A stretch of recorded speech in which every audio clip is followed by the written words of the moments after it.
Welcome to Smart Updates, your trusted source for breaking headlines, global insights, and sharp analysis from around the world. If you are new here, don't forget to hit that subscribe button so that you never miss an update. I don't think people understand just how close India came to becoming the world's next manufacturing superpower. For decades, the world's business leaders and economists searched for the next China, a new manufacturing giant with the scale, ambition, and workforce to power the global economy. As China's costs rose and its political climate shifted, the hunt intensified. Who would step up to become the world's next factory floor? India, with its vast population and a government eager for foreign investment, seemed to fit the bill. The country's leaders rolled out the red carpet for global investors, promising reforms, incentives, and a new era of business-friendly policies. In a bold move, India launched the $23 billion Production-Linked Incentive, or PLI scheme. The goal? To lure companies away from China, subsidize production across key industries like electronics, pharmaceuticals, and textiles, and put India at the heart of global supply chains. The timing couldn't have been better. As US-China tensions escalated and trade wars threatened global stability, multinational firms desperately sought alternatives to China's manufacturing dominance. India's young English-speaking workforce, combined with promises of streamlined regulations and easier business, made it look like the obvious next destination for global manufacturing giants. The world watched as Apple, Foxconn, and other tech titans ramped up production in India. News headlines buzzed with optimism, fueling hopes of a massive shift in global supply chains and a new era for Indian industry. The ambition was clear: transform India from a service-led economy into a true manufacturing powerhouse, capturing a much larger share of global exports and creating millions of new jobs. For a brief, electrifying moment, it seemed like India was on the verge of pulling off an economic coup. The mood was jubilant, and the world's eyes were fixed on India's rise. The narrative was set. China's manufacturing dominance was being challenged, and India's star was rising fast. Analysts predicted a new chapter in the global economy, but as expectations soared and the world cheered, the reality on the ground was about to shift, dramatically and unexpectedly. The stage was set for a grand transformation, but as history often shows, the best-laid plans of ministries and policymakers can go spectacularly wrong, especially in a country as complex as India. And soon, India would discover just how quickly optimism can turn to disappointment, and how difficult it is to rewrite the rules of global manufacturing. Just as India was settling into its new role, the US-China trade war exploded. In April 2025, the US imposed a 54% tariff on nearly all Chinese imports, then doubled it to over 100% just weeks later. This was no negotiation, it was economic warfare. Global markets plunged, recession fears spiked, and China hit back with its own tariffs. The world's two largest economies were now locked in a brutal economic brawl, sending shockwaves everywhere, including India. The China Plus One strategy depended on a gradual transition, but the new tariffs upended everything overnight. Suddenly, producing in China for the US became impossibly expensive, throwing years of planning into chaos. Companies scrambled for alternatives, but the US was already closing loopholes. The easy workarounds that kept global trade humming were about to disappear. India's manufacturing dream was about to face its first real test, and the trouble was just beginning. For years, global companies found clever ways to dodge tariffs with what became known as the final assembly shuffle. The strategy was simple: manufacture most of the components in China, where costs were low and supply chains were deeply established, then ship those parts to countries like Vietnam for the final touches: assembly, packaging, and labeling, so the finished products could be stamped "Made in Vietnam" and avoid hefty US duties. This loophole kept global supply chains humming and fueled an economic boom in Vietnam, turning it into a key player in the world's manufacturing network almost overnight. India, watching Vietnam's rapid rise, hoped to become the next big final assembly hub. The country invested heavily, eager to capitalize on this workaround and attract multinational giants looking to diversify away from China. But the US government saw through the trick.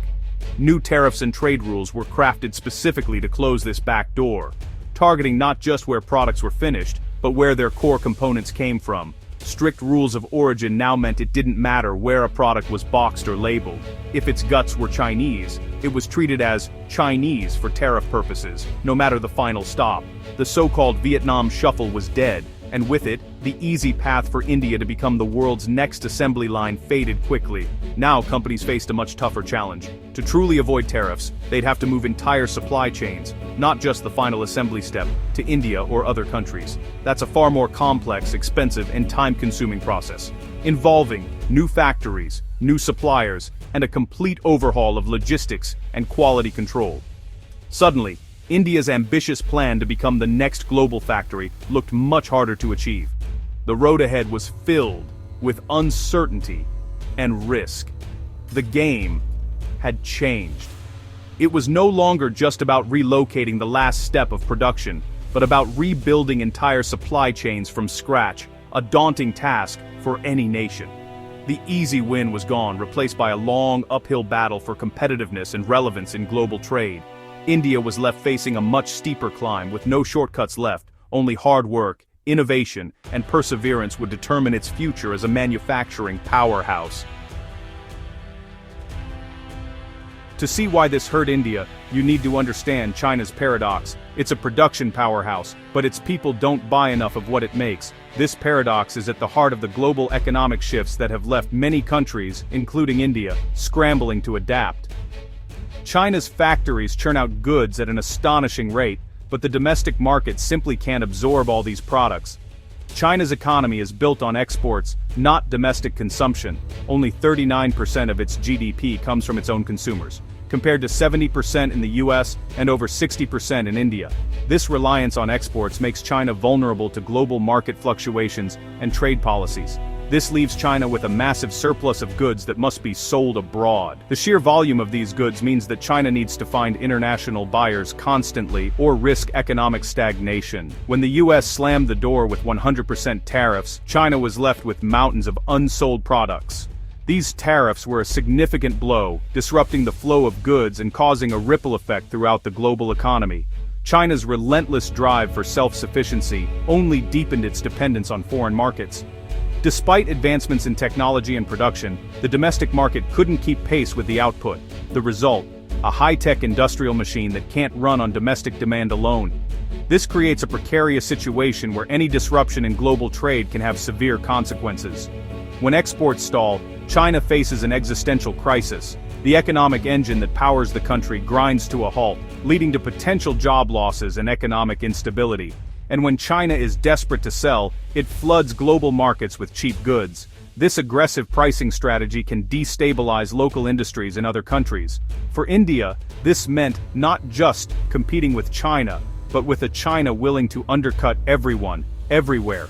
Indian manufacturers found it increasingly difficult to compete on price and scale. The global market India hoped to enter was suddenly saturated and hostile. Indian products struggled to find a foothold amidst the influx of cheaper Chinese goods. India's manufacturing ambitions were now up against a tidal wave of Chinese overcapacity. The competitive landscape had shifted dramatically, making it harder for new entrants to succeed. The world had changed, and India was caught off guard. The rapid shifts in global trade dynamics required quick adaptation and strategic planning. The rules of the game had shifted overnight. Countries like India had to rethink their strategies to navigate this new economic reality. Why doesn't China just boost domestic spending? In theory, it could raise incomes, improve social safety nets, and get people to spend more. But politically, that's a non-starter. Empowering consumers would mean shifting power away from state-owned giants, the backbone of the Communist Party's control. Instead, China's leaders doubled down on production, betting the US can't sustain extreme tariffs. Their strategy, endure the pain, wait for the US to blink. Rather than rebalance, China keeps ramping up output, especially in high-tech sectors. This only increases its need to export, making it even more aggressive in global markets. For India, this means facing a China that's not retreating but fighting harder than ever to sell its goods. The competition just got fiercer, and India was in the crosshairs. India's $23 billion plan was built on the assumption that global rules would stay the same. But the new US tariffs didn't just make China risky, they made offshoring itself a minefield. With loopholes closed, companies couldn't just shift final assembly to India. They needed to rebuild entire supply chains. Meanwhile, China, desperate to sell, began dumping cheap goods worldwide, including in India's own backyard. India found itself squeezed, locked out of the US market and overwhelmed by Chinese exports elsewhere. The timing couldn't have been worse. India's strategy wasn't wrong, it was just overtaken by a world that changed overnight. Sometimes, even the best plans can't survive a perfect storm. India's manufacturing setback was just the first sign of a global shift. For decades, efficiency drove globalization. Companies built wherever it was cheapest. But in 2025, geopolitics took over. The US tariffs weren't about economics. They were about containing China. Now the question isn't, where is it cheapest? But, whose side are you on? Countries like India, once poised to benefit, found themselves caught in the crossfire. The old path to prosperity, low-cost assembly, gradual value upgrades was blocked. The world was fragmenting into economic blocks, each demanding loyalty. For India, neutrality was no longer an option. India's $23 billion dream failed for three reasons. First, the US tariffs were so extreme they destroyed the China Plus One model overnight. Second, the US closed supply chain loopholes, forcing companies to move entire ecosystems, not just final assembly. India was ready for the easy part, not the hard part. Third, China responded by doubling down on exports, flooding markets with cheap goods. Indian manufacturers faced impossible competition at home and abroad. India's plan was built for a world that vanished in an instant. The result, a catastrophic failure loop, with India's ambitions stalled before they began. Sometimes timing is everything. India's story is a warning for the world. The era of hyper-globalization is over. We've entered an age of deglobalization where security and alliances matter more than efficiency. For countries hoping to follow China's path, the road is now steeper and riskier. The world's biggest markets are guarded by geopolitical gatekeepers. Supply chains are becoming shorter, more regional, and more expensive. The seamless global system we took for granted is gone. In this new world, economic strategy isn't enough. You need geopolitical savvy too. Welcome to the new order. It's going to be a bumpy ride.